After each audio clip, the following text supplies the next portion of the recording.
I caught wind of my family's scheme to shame me on Christmas. That night, Mom phoned, seething with, "Are you?" I replied coolly, "Did you like my present?" What if your own family orchestrated a public humiliation for you on Christmas Eve, broadcast to your entire church? Well, mine did. But what they didn't know was that I held the ultimate secret. I owned the very ground their perfect Christmas stood upon. My name is Maya, and I'm 29.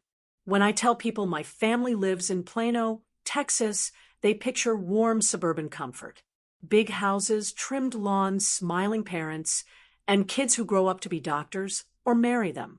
And honestly, that's exactly the fantasy my parents have curated for decades. The Carters aren't just any Plano family. We're the kind others point to as an example of discipline, achievement, and good upbringing. At least, that's the image my parents fight desperately to maintain. My dad, Thomas Carter, built a small chain of high-end furniture stores across North Texas. At every dinner party, he loves to remind everyone he's self-made, even though his own father lent him money for his first store, and my mom's parents helped him too. Still, he loves that story, the immigrant grind narrative, the bootstrap myth, the long hours, the sacrifices. Whether or not the numbers add up isn't the point. It's the brand. And in our house, everything is a brand. His business, our family image, even our emotions, which are usually polished into whatever photograph will play best on Facebook. My mother, Linda, is the executive producer of that facade. She's the kind of woman who buys seasonal decor in bulk, organizes church charity galas like military operations, and knows exactly which family should sit at which table during Christmas brunch to create the best optics.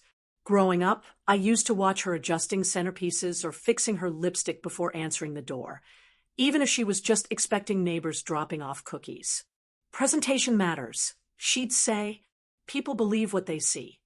And in our family, people saw perfection. My older brother, Ryan, embodied it.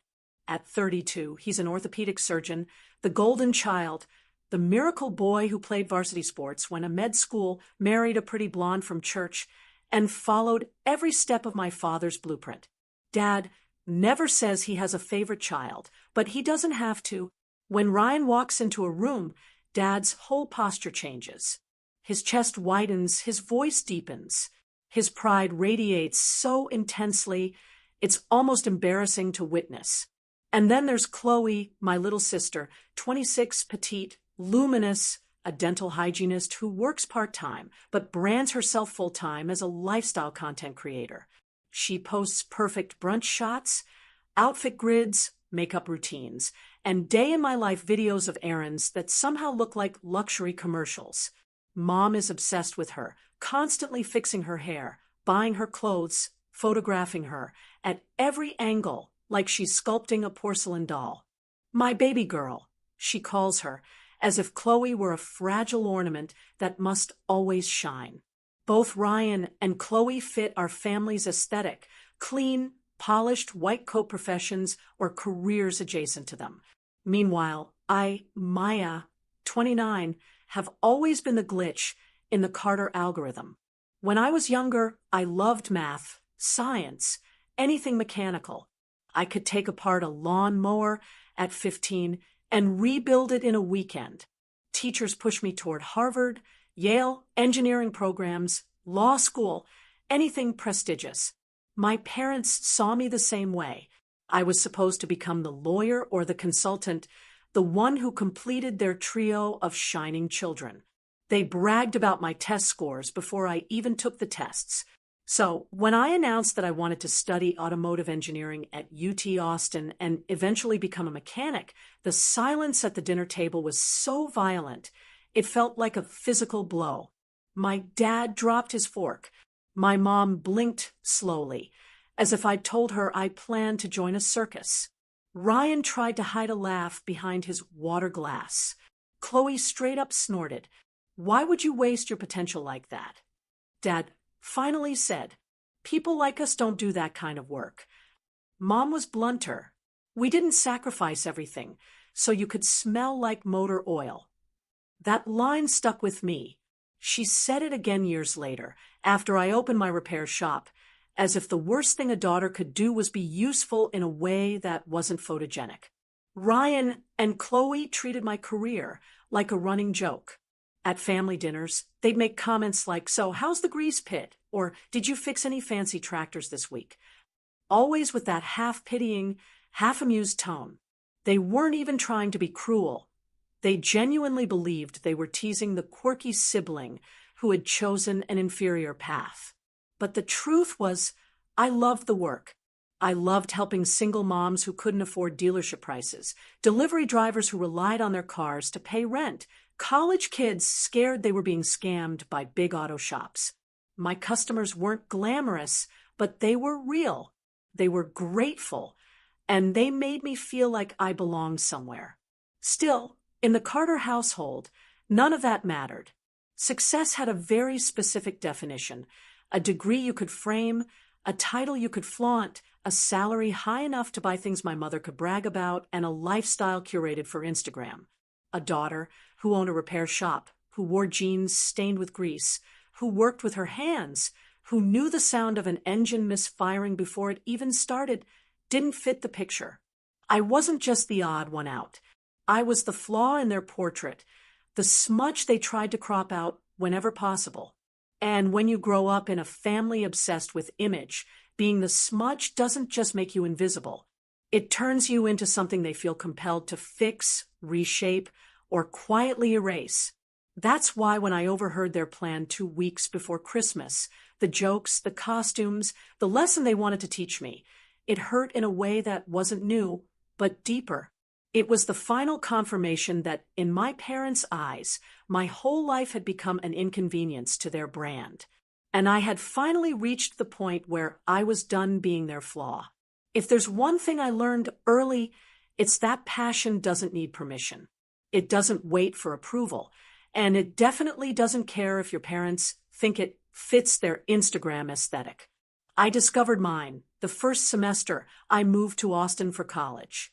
While other students decorated dorm rooms with fairy lights and sorority paddles, I spent my afternoons in the engineering building elbow-deep in combustion systems, and my weekends working part-time at a tiny auto shop off Burnett Road. I loved everything about it. The hum of engines, the raw honesty of machines, the way a car could go from broken to alive again because I understood what it needed. Austin was the first place I ever felt free. Free from Plano perfection.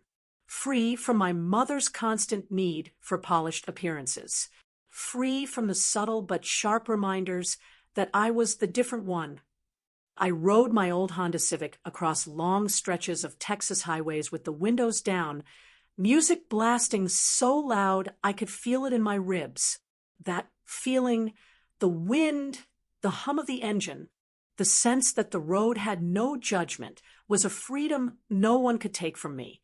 My parents, however, reacted as if I had personally offended the entire Carter bloodline. When they thought I wasn't listening, I overheard my dad muttering to my mom, "Of all the majors, mechanical engineering. She's throwing away her future." My mother didn't hide her disappointment at all. She responded with her trademark coldness, clipped words, strained smiles, long silences during our Sunday FaceTime calls. She and my father gradually reduced financial support, framing it as encouraging independence, but we all knew it was punishment. Before letting me leave for Austin, they even made me sign a handwritten agreement that I would get an MBA within 5 years to keep my options open. It wasn't a legal document, just a leash disguised as concern. But for once in my life, their disapproval didn't stop me. After graduation, I moved back to Dallas and worked full-time at another garage, a bigger one this time, where I learned not only technical skills, but how to talk to customers, how to diagnose issues quickly, how to run a front-of-house operation. I saved every spare dollar, slept in a tiny apartment above a laundromat, and slowly developed a vision for a place that felt nothing like the intimidating, upselling, male-dominated garages I had worked in. 2 years later, That vision became Carter Street Garage, named not after my family, but after the street where the building sat. A rundown, forgotten little block with more potholes than traffic. I rented a shabby unit, painted the walls myself, bought used equipment, and opened with a promise written in marker on the front door. No hidden fees, no pressure, just honest car care. At first, it was slow. A few customers trickled in, college students, gig drivers, single moms who couldn't afford dealership pricing. But word of mouth spreads fast when people feel respected. I talked them through every issue, showed them replaced parts, offered payment plans, and built trust one conversation at a time. I created a small app that reminded customers when their oil change or tire rotation was due. Nothing fancy, but helpful. They loved it. Reviews started piling up. Then came contracts with delivery companies. The shop got busier. I hired one mechanic, then another. Meanwhile, not a single member of the Carter family ever visited. Not once. My dad would call occasionally, usually while driving between his stores, and ask in the same detached tone, "So, when are you done playing with cars?" Every time he said it, I imagined reaching through the phone and shaking him. Asterisk, I'm not playing. This is my career, my business, my life. Asterisk, but I never said that. I just smiled through gritted teeth. My mother was worse. She would text me job listings, service advisor roles at luxury dealerships, administrative positions in corporate offices, accompanied by passive-aggressive notes like, "This would be a nice way to use your people's skills." When I ignored them, she escalated. "At least wear a blazer when you talk to customers. You never know who might walk in," as if professionalism could be boiled down to fabric choices. What neither of them understood, what they never bothered to ask, was that my shop was doing better than fine. It wasn't glamorous, but it was profitable. I had a steady income, savings, and a growing community of customers who trusted me more than any fancy dealership. I didn't need Ryan's paycheck or Chloe's sponsored posts. I was building something real. Quietly on the side, I started learning more. Instead of drinking wine at charity galas like my mother, I spent my nights studying finance, small business law, and real estate trends. I took online courses on commercial leases, LLC structures, and market cycles. Eventually, I created a small LLC, just me, no partners, and began looking for distressed properties in Dallas. Nothing big. Nothing flashy, just buildings that had potential if someone cared enough to invest. That's how, 18 months ago, I bought an old commercial building south of Knox Street. It was ugly, drafty, and needed more repairs than I could count. But it had bones. Potential. A future. Back then, I had no idea how important that building would become. No idea that my parents would later rent that exact property. No idea that their entire Christmas would blow up because of it, and absolutely no idea that the thing they dismissed as a childish mechanic's hobby would one day hold the power to unravel their perfect image. But life is funny like that. Sometimes the dream they laugh at is the one that ends up saving you and exposing them. By the time November rolled around, Christmas had already begun growing like a storm cloud over the Carter household. And not just any Christmas. This Christmas, the one my mom had been planning since July. The one she described in emails with subject lines like "important holiday update" and "Carter family expectations." This year, relatives were flying in from Houston, Oklahoma, California, people I hadn't seen since childhood. Even my grandparents, now frail and slow-moving, were coming despite doctor's orders to avoid long trips. My mother kept saying it might be their last Christmas with all of us together, as though guilt were a seasoning she sprinkled on every conversation. On top of that, the pastor from our church had asked to film a segment called "A Carter Family Christmas," which, according to my mother, would be used for some inspirational holiday montage during the Christmas Eve service. The idea of a camera crew inside our home documenting our smiles, our scripted laughter, our coordinated outfits, was exactly the kind of thing my parents lived for, and exactly the kind of thing that made my stomach twist. Then one evening in mid-November, my phone buzzed with a call from Mom. Her voice, strangely enough, was softer than usual, controlled, careful. The tone she used when she needed something. "Maya," she began, "this year is important, very important. We have family coming in from everywhere, and the church is filming a little piece about us. We need to show a united front." She paused, as if searching for the right phrasing, before finally adding, "No drama, no grease under the fingernails." "Okay." I stared at my workbench while she talked, my hands still covered in motor oil from replacing brake pads. Grease under the fingernails. She said it like it was profanity, like I was a walking reminder of everything she wished she could Photoshop out of the family Christmas card. Still, some part of me, some naive, hopeful fragment I hadn't been able to kill, wanted to meet her halfway. Maybe because it had been a long year. Maybe because the garage had grown. Maybe because I had finally created stability for myself and wanted my family to see it. Or maybe because a small part of me still craved the approval I pretended not to care about. So I told her, "Sure, Mom, I'll be there." Over the next week, I rearranged my entire life to make it happen. I asked one of my mechanics to take my holiday shifts so I could drive up to Plano early and help decorate. I organized the shop's workflow so customers wouldn't need me on Christmas Eve. I even bought a dress. Nothing expensive, just a simple dark green, one that fit nicely and didn't look like it belonged on the wrong side of a charity bin. I planned gifts, too. Not fancy ones, just thoughtful ones. I created custom emergency car kits for everyone. Tire pressure gauges, jumper cables, reflective triangles, small first aid pouches. It was something practical, something that came from my world, but could help them in theirs.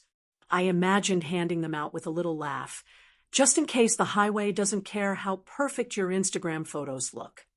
I told myself this year would be different, that maybe my parents would see I wasn't some embarrassment they needed to tuck behind the Christmas tree. Maybe they'd realize that what I did for a living wasn't shameful, that keeping people safe on the road was just as meaningful as posing for a holiday video or running a fancy furniture store. And maybe they'd finally understand that success didn't always come wearing a blazer. Sometimes it came with dirty hands, a strong back, and a heart that wanted to help.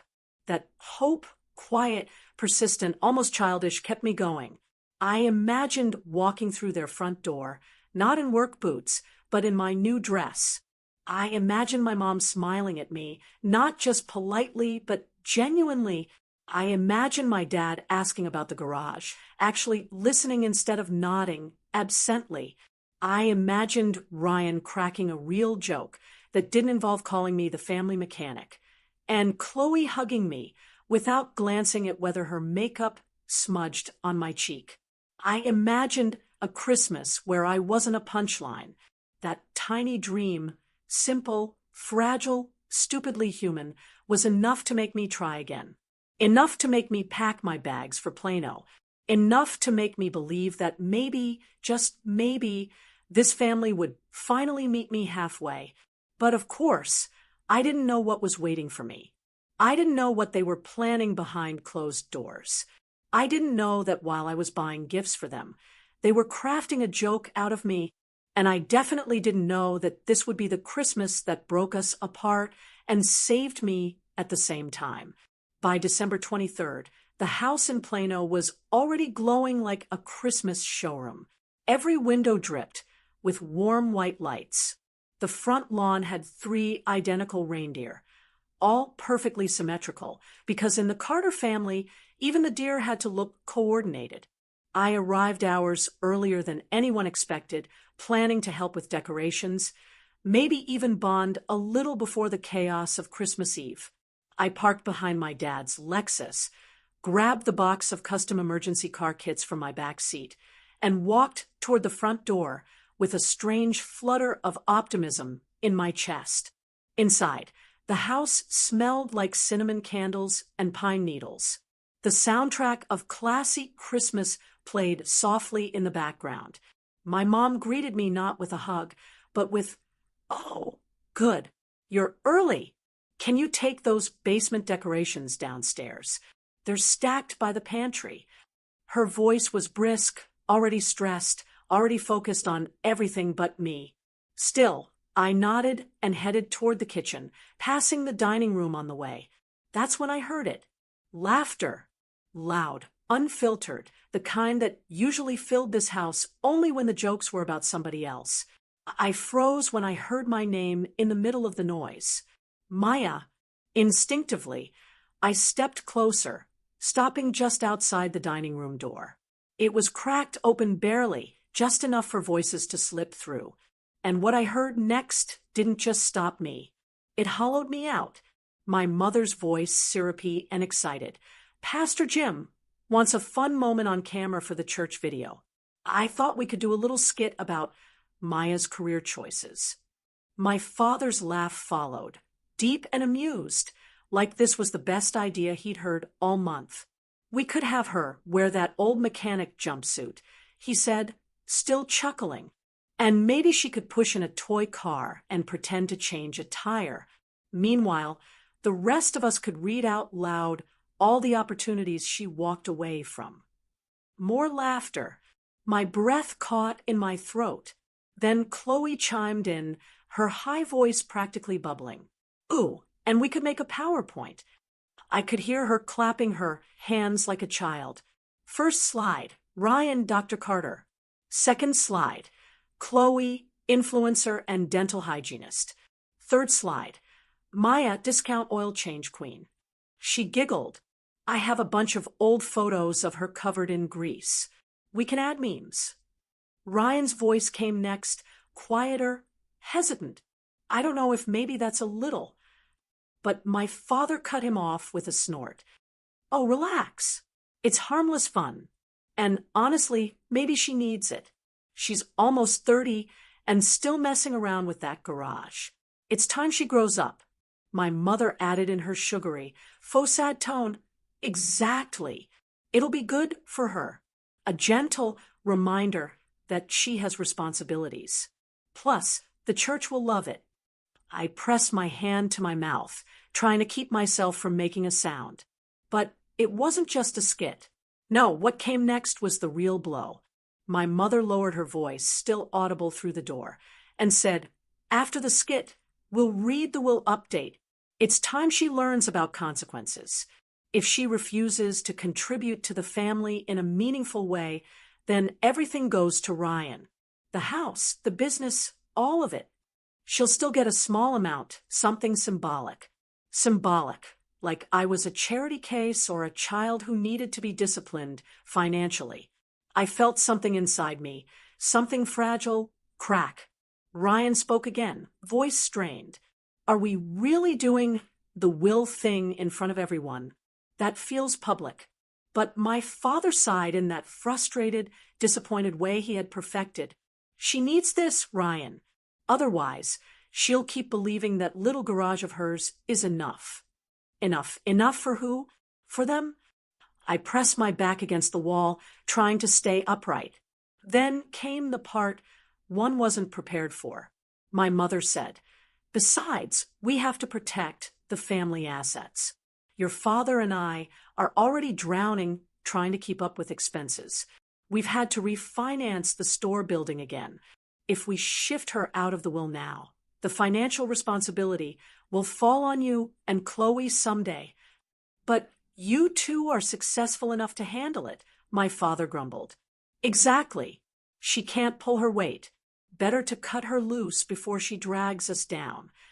Cut me loose like I was dead weight, like I was a liability, not a daughter. I don't know how long I stood there. The words blurred together after that.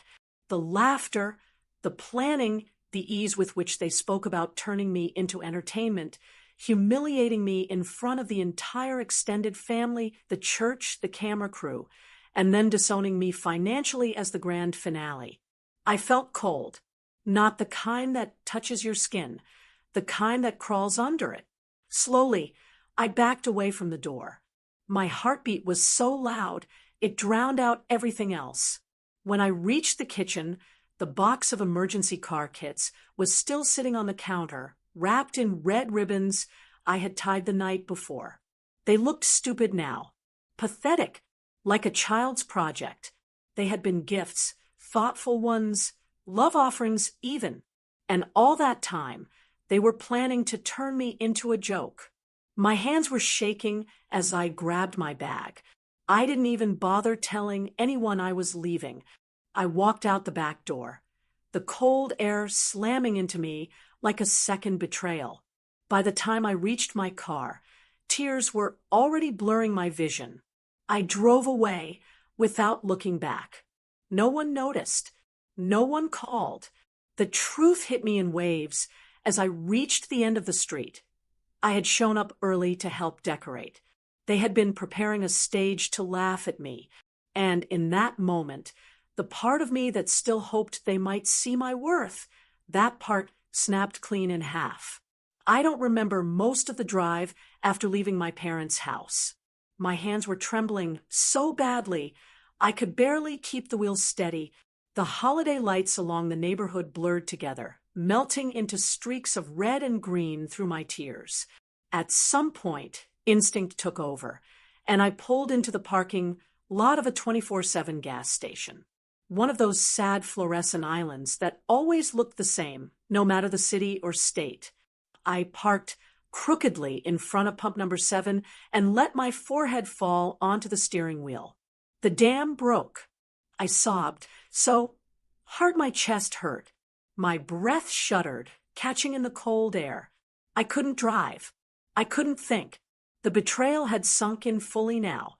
Not just the humiliation plan, not just the slides and jokes, but the will. The way they justified cutting me out.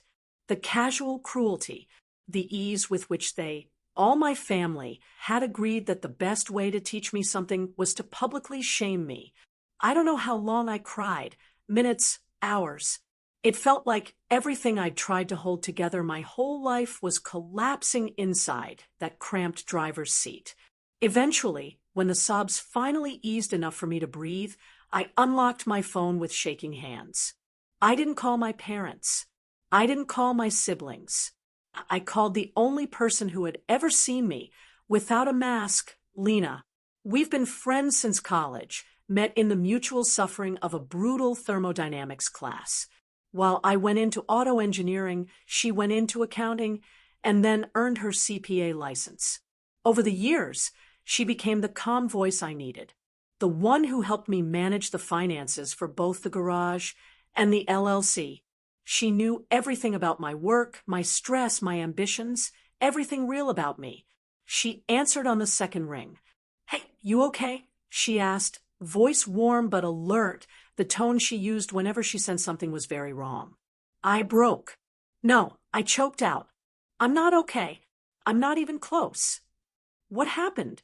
So I told her everything. The skit, the toy car, the PowerPoint, the will, the crowd, the laughter, the humiliation they were planning, the fact that they wanted to turn me into a moral example in front of the church. They're going to humiliate me on camera.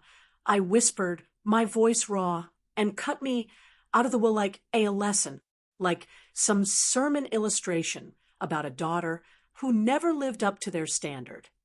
Lena was silent for a long moment, but not the stunned, fragile silence my mother used. This was different, sharp, calculating. I pictured her sitting at her desk, glasses on, one hand pressed to her forehead, as she processed every piece of information. Finally, she exhaled. "Okay, first, I'm sorry. That's cruel and not normal parenting." Then her voice shifted into something firmer. "Second, you need to remember who you are, Maya. Your garage is profitable. You have no debt. None. Do you hear me?" She didn't wait for me to answer. And your LLC, your properties are appreciating. Your cash flow is stable. You are not the weak one here. I sniffed, wiping my eyes with the heel of my palm. It doesn't feel like that. I know, she said softly. But feelings aren't facts. She took a breath. And speaking of facts, remember that last building you bought 18 months ago? The commercial one owned by that older guy who wanted to retire. I frowned, still dazed. Yeah. Why? Do you remember which street it's on? My mind scrambled through images. The deed, the photos, the inspection. Knox Avenue, I murmured. Right. Her voice sharpened. Knox Avenue, Maya. That's the same building your dad's flagship store moved into last year. The one he said had shockingly reasonable rent. I sat up straight. No. She continued. You own that building. You, through your LLC. The world around me seemed to freeze. The humming gas pumps, the flickering street lights, the cold seeping through my jacket. All of it faded into a strange, suspended silence. My voice cracked. I had no idea. Of course you didn't, Lena said gently, because you never bragged about it. You bought the property quietly, repaired it, leased it out responsibly. You treated it like a business, not like an ego project. I pressed my hand over my mouth as the realization hit me, like a tidal wave. My parents, the people berating me for not being successful, were renting their pride and joy flagship location from me. Their entire image, the one they weaponized against me, was being held up by something I built. And they didn't know. Lena wasn't finished. You've been charging them below market rate. They're late on payments. You've been unknowingly subsidizing them while they've been plotting to humiliate you. I felt something shift inside my chest. Something fragile, but strong, like a bone setting into place after being broken. All this time they had looked down on me, mocked me, dismissed me, reduced me to a punchline. While behind the scenes, my work, my garage, my savings, my business decisions was keeping them afloat. My tears dried slowly, replaced by a cold, clear focus I hadn't felt in years. Lena's voice softened again. Listen, if they want to teach you about consequences, maybe it's time they learn some, too, but not the way they planned. I stared out the windshield at the empty highway, the moonlight hitting the frost on the pavement. My reflection in the glass didn't look broken anymore, just tired and awake. If they want a lesson about consequences, I whispered, I can give them one, just not the way they planned. And for the first time that night, I felt steady, not healed, not whole, but steady like the ground beneath me had finally stopped shaking. I spent the rest of that night sitting in my car outside the gas station, the cold seeping into my bones, while Lena stayed on the line with me, steady, calm, practical in the way only she could be. Once my breathing evened out, she guided me step by step through what needed to happen next. And for the first time in my life, instead of shrinking under my family's judgment, I was about to confront it with truth and boundaries, two things they had never expected from me. The first thing we did was open the shared folder with all my LLC documents. Lena walked me through every clause of the commercial lease agreement, the one my parents had signed so casually, probably not even reading half of it because they assumed the landlord would always be some faceless corporation, not their own daughter. My heart sank as we scrolled through the payment history. They had missed 2 consecutive rent installments. No communication, no partial payments, nothing. The system had automatically flagged them as being in breach of contract. Lena hummed thoughtfully. Okay, that gives us leverage. And look at this. She highlighted a paragraph in the lease. Your lease includes a clause allowing you to refuse renewal if notice is given by December 30th. It also allows you to increase rent to market value if they're delinquent. I stared at the text, the words slowly clicking into place. My parents had treated me like a burden, a disappointment, a joke to be used in a holiday skit. Meanwhile, I had unknowingly been giving them a discount, subsidizing the very lifestyle they used to shame me. The irony burned. But this wasn't about revenge. Lena made sure I remembered that. We're not punishing them, she said gently. We're enforcing boundaries, ones they've bulldozed your entire life. There's a difference. And she was right. For the first time ever, I wasn't acting from a place of wanting their approval. I wasn't scrambling to prove I was worth loving. I was simply stepping out from under them. We got to work.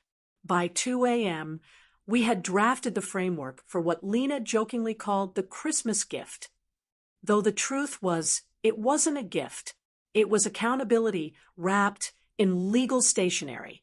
The real gift was clarity, the sword I wished I'd had years earlier. The plan was simple, clean, and painfully fair. 1. A formal letter from a licensed attorney, one of Lena's colleagues, would be delivered to my parents during Christmas Eve dinner. The timing wasn't vindictive. It was symbolic. They had chosen that night to humiliate me. I chose it to tell the truth. 2. The letter would state that the current lease would not be renewed after January 30th. If they wished to remain in the building past February 1st, they would need to sign a new lease at market value, an amount far higher than what they'd been paying. 3. The overdue rent, 2 months' worth, would need to be paid within 15 days. 4. All guarantors listed on the original contract, my father, mother, and Ryan, were required to attend an in-person meeting with the attorney during the first week of January. Their signatures made them legally responsible. This wasn't punishment. This was business. 5. Attached to the packet, printed clearly for everyone to see, would be the official beneficial ownership documents confirming that I, Maya Carter, was the sole owner of the Knox Avenue property. No theatrics, no name-calling, no sabotage. Just facts laid out plainly the way they never expected. When we finalized the draft, Lena paused. Maya, before we send this, I need to ask you something. I braced myself. What? Do you want to do this because you're hurt, or because you're ready to stop letting them hurt you? Her question hit me harder than anything my family had ever thrown at me, because the truth was, I wanted both. I was hurt, devastated, shattered. But beneath all of that was a quiet, steady truth. I was finally ready to stop letting them treat me like the family clown. I swallowed. I'm ready, I said softly. Then one more thing, she replied. I want you to schedule an appointment with a therapist. Not because you're broken, but because what you're doing is big, and you deserve someone who can help you stay grounded through it. Surprisingly, I didn't resist. I made the appointment before dawn. The next morning, instead of packing for Plano, I packed for Colorado. I rented a small Airbnb cabin outside Breckenridge. Nothing fancy, just wood, warmth, and quiet. Then I started making calls to the people who had become my real support system. The single moms whose cars I'd fixed for free during the pandemic. The delivery drivers who always brought me coffee before their morning routes. The gig workers who trusted me when no other shop took them seriously. A few friends from Austin. And, of course, Lena. I told them I wasn't spending Christmas alone this year. They showed up without hesitation. And that's when it clicked. Family isn't the people who share your last name. Family is the people who show up when you're falling apart. As I drove toward Colorado with snow beginning to dust the highway, I whispered to myself, more affirmation than declaration. Asterisk if they choose to make me the punchline, I'd choose to stop being part of the joke. I would no longer sit at tables where I was the entertainment. I would no longer beg for love dressed as approval. I would no longer shrink myself to fit a role written for everyone but me. Asterisk this Christmas, I wasn't running away. I was choosing where I belonged. And it wasn't in a dining room in Plano with a camera pointed at me. It was in a cabin in Colorado with people who saw me as human, not a prop. Christmas Eve arrived like two completely different worlds unfolding at the exact same time. In Plano, at the Carter house, the night gleamed with the kind of curated perfection that only my mother could orchestrate. Candles glowed in every window. Wreaths hung with surgical symmetry. And the giant Christmas tree shimmered for the camera crew from the church, who were already moving tripods around the living room. Someone was adjusting microphones. Another was testing the lighting. The Carter Christmas was, as always, a production. My mother floated through the house wearing a deep red dress, her smile tight but camera-ready. Whenever someone asked where I was, she tilted her head in that dramatic, sad way she'd perfected. "Oh, Maya," she sighed. "She's just so busy with that garage. You know how mechanics are around the holidays, but we're trying to keep the joy alive." The martyrdom in her voice was almost a performance of its own. Chloe, meanwhile, was in full influencer mode. She live-streamed little snippets of the house, the dessert table, the perfectly wrapped presents, the decorative archway of poinsettias. "It's family night," she chirped to her followers, her face glowing with filters. Then she added lightly, "Well, most of the family," and let the camera linger just long enough on the empty chair that was meant for me.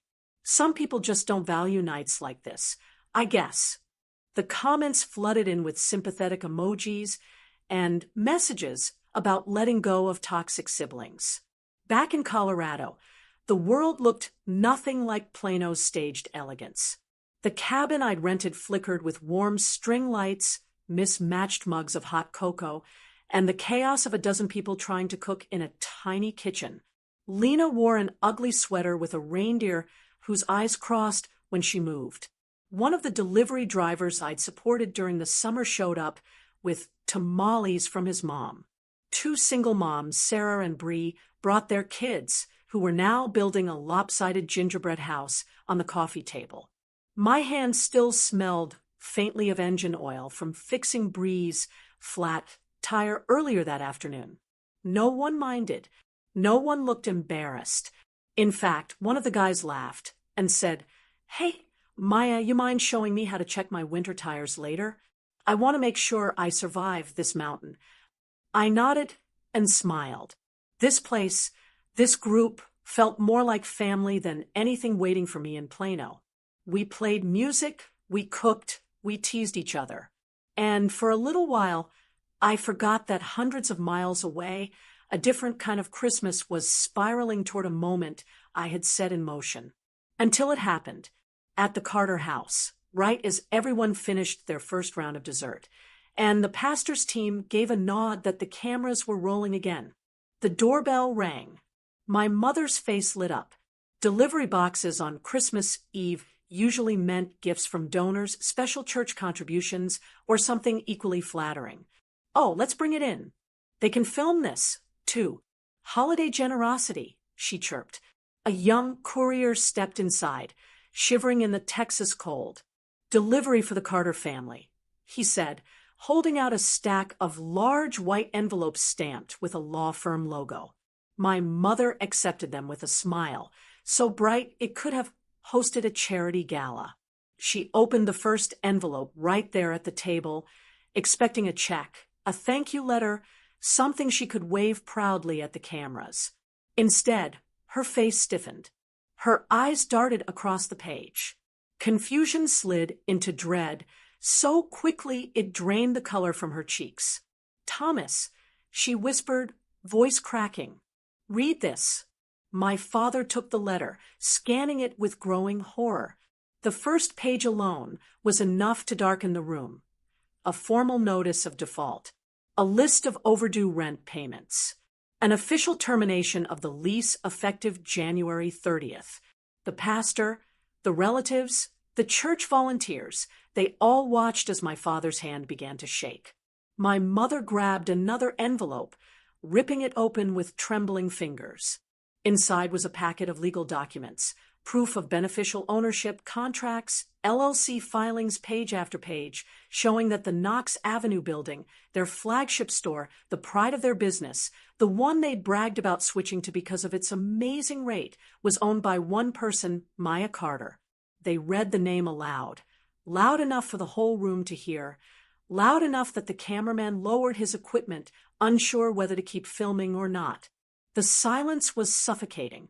My father blinked at the page like it had betrayed him. Asterisk Maya asterisk, he stammered, as if the idea was impossible. My mother dropped her wine glass. It shattered across the hardwood floor. She didn't even flinch. Grandma leaned forward, squinting. Is that our Maya? Mechanic Maya? Chloe's live stream cut off instantly. Ryan whispered, "Oh God." Relatives exchanged looks, some of disbelief, some of fascination, some of respect. Pastor Jim glanced between my parents, unsure if he should pray or back away slowly. The perfect Carter Christmas had cracked open like an egg, messy, raw, unfiltered. The family who cared so deeply about image had been exposed in front of the very people whose approval they worshipped, and all it took was the truth. Hundreds of miles away, in the warmth of the Colorado cabin, my phone began vibrating on the kitchen counter. Call after call after call. The screen lit up with Mom, then Dad, then Chloe, then Ryan, then the home phone, then Mom again. Lena looked at me with raised brows. Showtime. Want to answer? I took a breath, savoring the moment. The pie was cooling on the counter. Laughter echoed from the living room. Snow tapped against the windows like soft fingers. I smiled, picked up the pie server, and said, "Not yet. We haven't cut the pie." And for the first time in years, I felt something that had nothing to do with revenge. I felt free. By the time the last of the dishes were washed and the kids had fallen asleep on the couch, wrapped in mismatched blankets, the Colorado night had settled into a deep, peaceful quiet. Snow drifted steadily outside, landing softly on the wooden railing of the cabin's porch. My friends were still inside, laughing over a card game. But I needed a moment alone, not to prepare, because everything that needed to happen had already happened, but to breathe. I stepped onto the porch, letting the cold, sharp air sting my cheeks and steady my heartbeat. My phone vibrated in my pocket, and when I pulled it out, the screen glowed with a notification that almost made me laugh. Mom said it, 7 missed calls. Of course. The display blinked again. Another incoming call. This time I answered. Her voice tore through the line, instantly raw and furious. "How dare you ambush us like this on Christmas? In front of the church. In front of your grandparents. Do you have any idea what you've done?" I leaned against the railing, watching snowflakes dissolve on the wood. Her rage didn't shake me the way it used to. Maybe because I'd finally realized it wasn't actually about love or disappointment. It was about control. "Where are you?" I asked calmly. The question threw her off. "Where are we?" "We're at home, of course, trying to salvage what's left of this evening. Your father is in shambles. The whole family is asking questions. And Pastor Jim." "Did you enjoy my gift?" I asked gently. Silence cracked through the air, like ice splitting on a lake. Then she roared. "Gift? That wasn't a gift. Maya, that was a betrayal. You humiliated us. You ruined the night. I cut her off. "Mom, let's not pretend you know what betrayal feels like tonight." "Oh, don't you dare," she snapped. "You ungrateful child. We have given you everything, and this is how you repay us. By blindsiding your own family on Christmas. By sending lawyers bank notices. Do you know people were crying? Your grandmother nearly fainted. We looked like fools." I inhaled slowly. This was the moment where the old me would fold, apologize, shrink, blame herself. But that version of me was gone. Mom, I said quietly, you're angry at the consequences, not the truth. We were trying to help you, she screamed. That little skit was supposed to motivate you. It was meant to be funny. Funny. My voice remained steady. A PowerPoint calling me discount oil change queen is funny. Making me push a toy car in front of the church cameras is funny. Publicly cutting me from the will on film is funny. Funny. That was, oh, for God's sake, Maya, that was a lesson. You need direction. You refused to listen. You chose that mechanic life. And we were just trying to what? I asked. To shame me into being someone you can brag about. She hesitated, and that hesitation was all the answer I needed. I continued, my voice calm but razor sharp. Let's talk about the will and the skit and the jokes. You wanted to humiliate me publicly as a moral lesson for the church, but I'm the one who betrayed you. She tried again. You misunderstood. No, I said, cutting her off with a firmness I had never used before. I understood perfectly, and so did the entire family when they read the letters. I paused, letting the weight sink in. You know what's funny, Mom? My voice softened, not out of kindness, but clarity. I bought that building 18 months ago. The one your flagship store is in. The old landlord retired and wanted someone responsible to take over. I repaired the plumbing. I upgraded the wiring. I kept the rent low for tenants who needed a break, including you. She sucked in a breath. Sharp, disbelieving. You're lying. I'm not. I replied. I gave you below market rent. I said nothing when you were late on payments. I stayed silent because I thought even if you didn't respect my career, I could still help the family. Quietly. Her voice faltered. You bought it, Maya? Why would you? Why didn't you tell us? Because every time I talk about my accomplishments, you act like they're mistakes. Her silence was louder than her shouting. And then, predictably, she pivoted to gaslighting. We were joking, Maya. You always take things so personally. You know we love you. You know we didn't mean, this isn't love, I said. And it wasn't a joke. A joke is mutual. A joke is harmless. A joke doesn't involve stripping your daughter from the will on camera to make her look like a failure. You're overreacting, she snapped. And if you go through with this, raising the rent, canceling the lease, your father's business will suffer. People will ask questions. You'll ruin the family name. I almost laughed. Mom, you already ruined the family name. I just stopped covering for it. I stopped subsidizing everything in silence.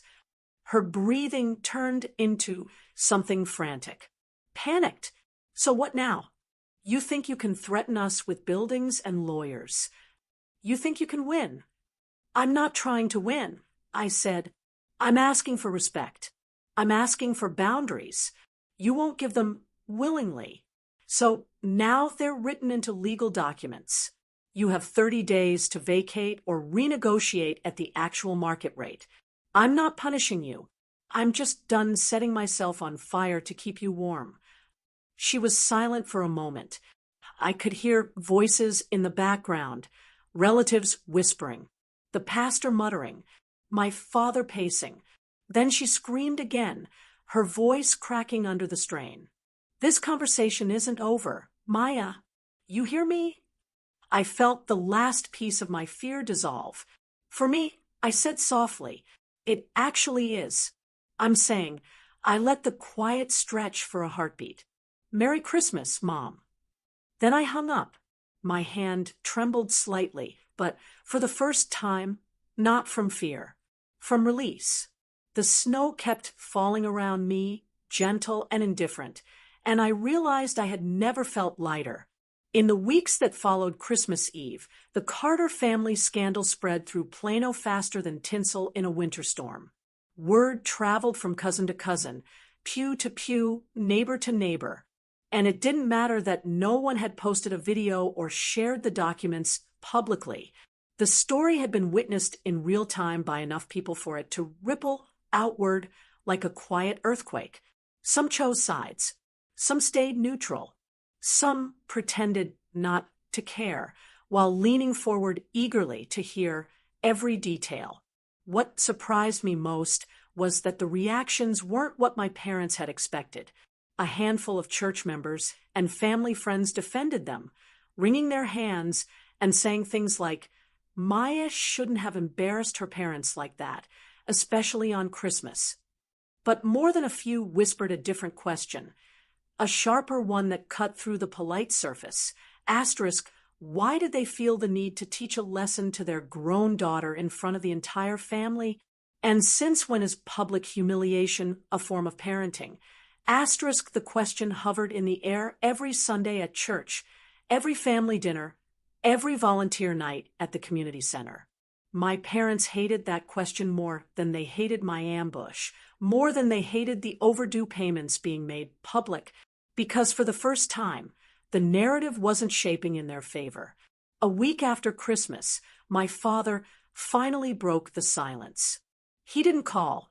He sent an email, a long one, pages long, a full financial assessment, as he titled it, outlining profits, losses, and projections for the future of his furniture stores.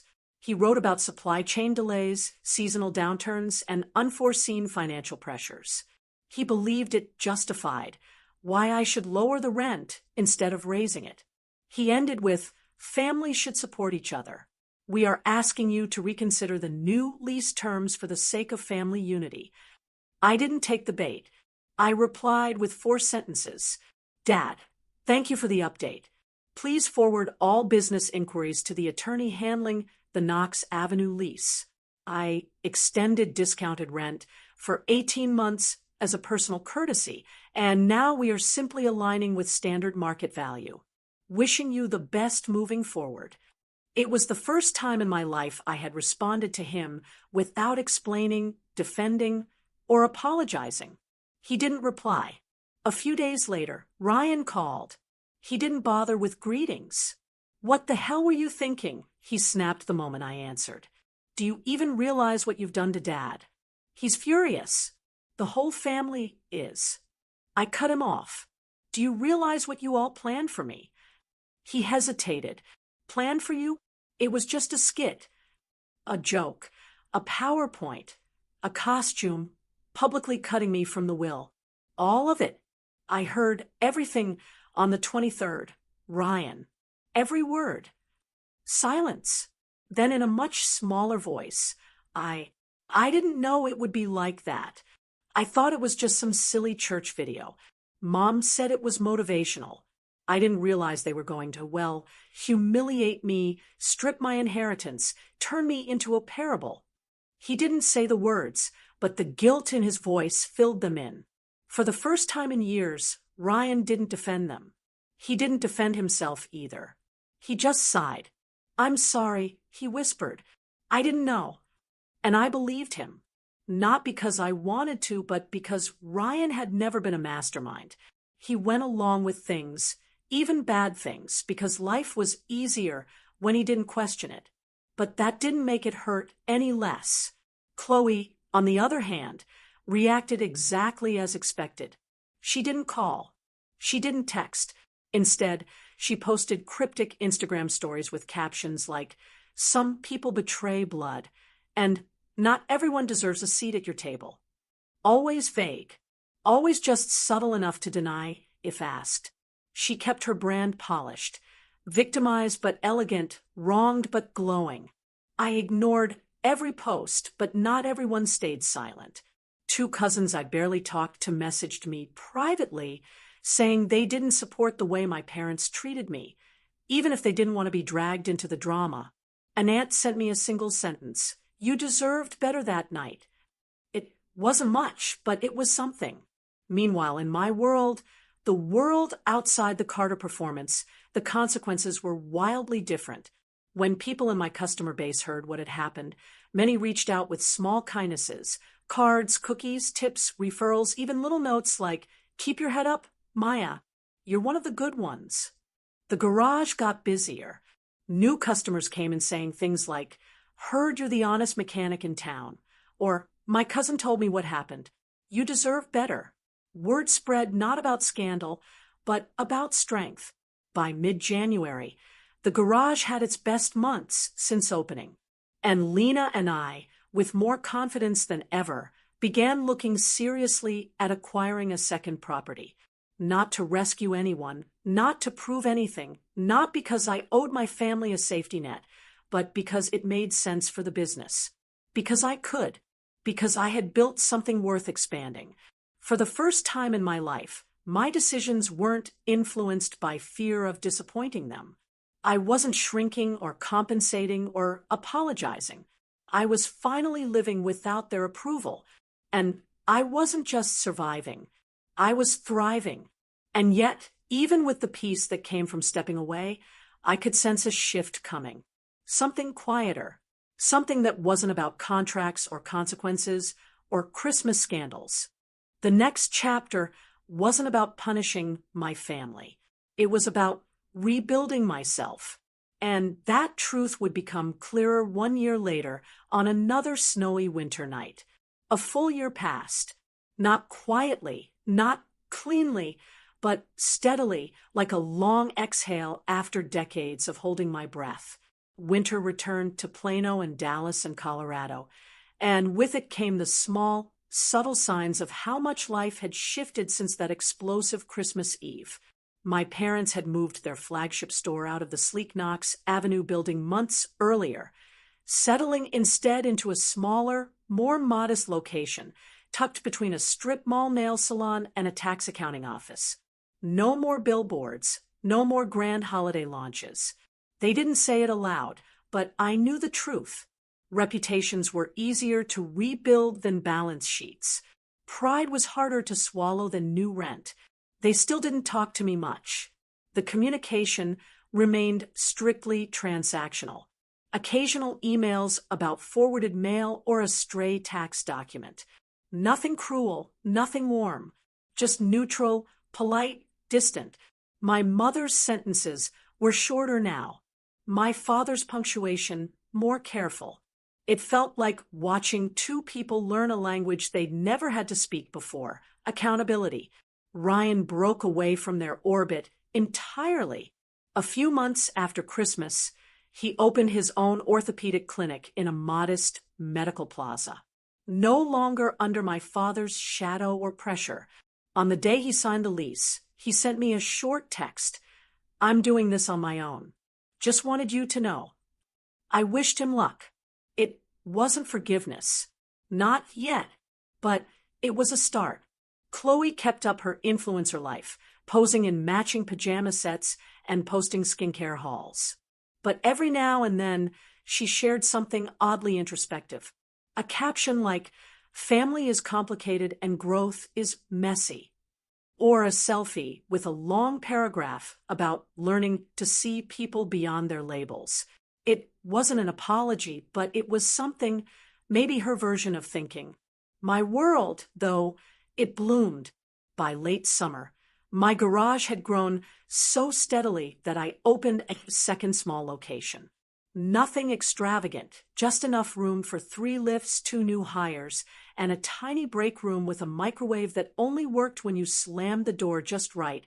Lena helped me manage payroll, taxes, and the endless sea of paperwork I still hadn't gotten used to.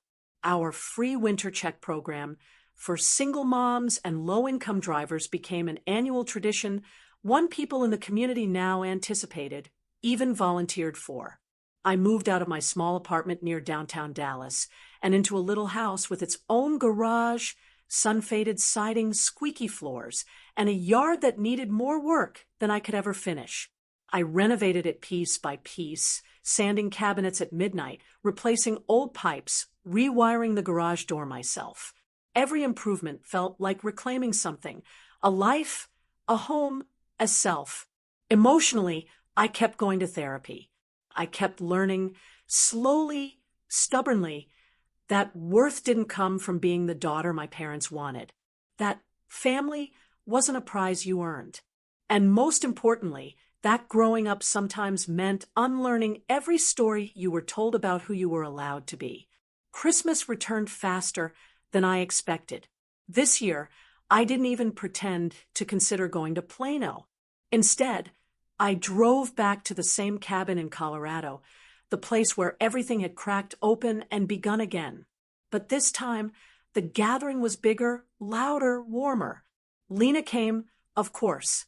So did a couple of my regular customers who had become friends. The one 7-year-old apprentice from my shop, Mina, joined too, excitedly showing off the first car she had rebuilt herself. A few new friends arrived, people I'd met along the way, a delivery driver, a nurse, a school teacher. People who had no reason to show up besides the fact that they wanted to. People who didn't care what I wore or how clean my hands were. We cooked again, laughed louder, repeated the same silly tradition we'd invented the year before, sharing one moment from the year when we chose ourselves instead of someone else's expectations. When it was nearly over, when the fire had died down to glowing embers and the sky outside had turned the deep navy blue of a mountain winter, I reached for my phone to check the time. That's when I saw it. An email from Dad. Just one line. No drama, no anger, no self-righteousness. Business is stable. We signed a fair lease on the new place. Ryan says your shop is doing well. I heard about your free winter checks. That's good work. Good work, not a compliment. Not entirely, but not a criticism either. It was the closest thing he'd ever sent to an acknowledgement. A small crack in the armor he'd spent years polishing. A sliver of humanity in the man who once called me a disappointment in a grease-stained uniform. I didn't cling to it. I didn't build fantasies around it. I simply smiled softly, quietly, and typed back, "I'm glad you're stable. I hope one day we can talk without turning each other into lessons." No pressure, no edge, no expectation. Just truth. Later that night, I stepped onto the same porch where I'd stood a year ago under the same drifting snow in the same mountain quiet. But everything felt different. Inside were people laughing. People who chose to be here, not because of obligation, not because of blood, not because a pastor wanted a perfect holiday video. They were here because in some strange, unexpected way, we'd become a family, a chosen one. And as I leaned against the railing, watching the snow settle over the pines, I realized something I had never understood before. Losing my family hadn't ended my story. It had given me back the pen. I inhaled, exhaled, and finally said, not to anyone in particular, but to myself, to the cold night, and to whoever needed to hear it. Last Christmas, I thought losing my family would be the end of everything. Turns out, it was the beginning of my own story. Sometimes the kindest gift you can give yourself is to stop sitting at tables where you're the punchline. If you've ever been made into a joke by your own family, remember this: you were never born to be a prop in their performance. You deserve your own story. What do you think? Have you ever had to choose yourself over the expectations of others? Share your experiences in the comments below. I really want to know what you would have done.